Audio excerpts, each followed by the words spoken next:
পৃথিবীতে যেই অঞ্চল, যেই এলাকার মানুষ যত বেশি উন্নত, যত বেশি অগ্রসর, তাদের ডিপ্রেশনের পরিমাণও তত বেশি। তাদের মধ্যে আত্মহত্যার প্রবণতা অনেক বেশি। ডিপ্রেশন সাধারণ মানুষ তো বটে, শিশুদেরকে পর্যন্ত ডিপ্রেশন পেয়ে বসছে। তো একজন ঈমানদার প্রথম কথা হলো তিনি সর্বাবস্থায় আল্লাহ রাব্বুল আলামিনের জিকির এবং স্মরণ নিজের মধ্যে জাগরুক রাখবেন। এটা হলো দুশ্চিন্তা মুক্তির সবচেয়ে বড় এবং প্রধান উপায়। আল্লাহ বলেছেন, আলা বিযিক্রিল্লাহি তাতমাইন্নুল কুলুব। আল্লাহর জিকির এবং স্মরণ, এটা দিয়ে যদি কেউ সদা তার অন্তরকে জাগ্রত রাখে, আল্লাহর সাথে যদি কেউ কানেক্টেড থাকে সব সময়, তাহলে তার অন্তর প্রশান্ত থাকবে, স্থির থাকবে, ডিপ্রেশন তার অন্তরকে পাবে না। এখন আমরা সোশ্যাল মিডিয়া বলি, নেটের কানেকশন বলি, নানান যে আসক্তি এবং নানান কাজে যে আমাদের দিন এবং রাতের উল্লেখযোগ্য সময় আমরা সেদিকে দিয়ে থাকি। প্রচুর পরিমাণ ডোপামিন, আমরা সারাক্ষণ ডোপামিনের মধ্যে আমরা ডুবে থাকি। সোশ্যাল মিডিয়াতে কোনো আনন্দ, কোনো বেদনা, যেগুলো আমাদেরকে সর্বমুহূর্তে আমাদের ফোকাসকে বিক্ষিপ্ত করে ফেলছে। কখনো আমরা একটা নিউজ দেখে আনন্দিত হয়ে যাচ্ছি, কখনো আরেকটা নিউজ দেখে আমরা বেদনাহত হচ্ছি, কারোর স্ট্যাটাস দেখে আমরা ক্ষুব্ধ হয়ে যাচ্ছি, কারোটা দেখে আমরা খুশি হয়ে যাচ্ছি।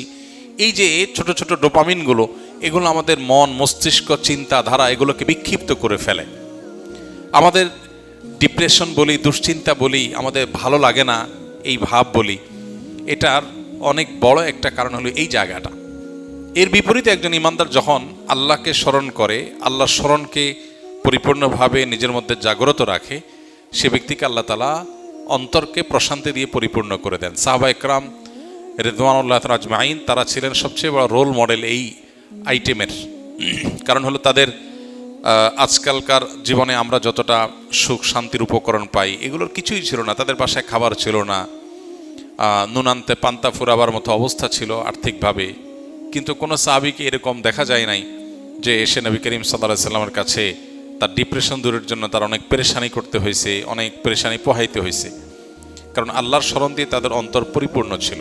এই জন্য আল্লাহর সাথে যদি কারোর অন্তরের কানেকশনটা সবসময় সে ধরে রাখে, 5 ওয়াক্ত নামাজ 5 বার কানেক্টেড হওয়ার উপায়, সকাল সন্ধ্যার দোয়া জিকির আরও 2 বার কানেক্টেড হওয়ার উপায়, ঘুমানোর সময় অনেকগুলো দোয়া জিকির, এগুলো আরও বিশেষ কানেকশনের উপায়।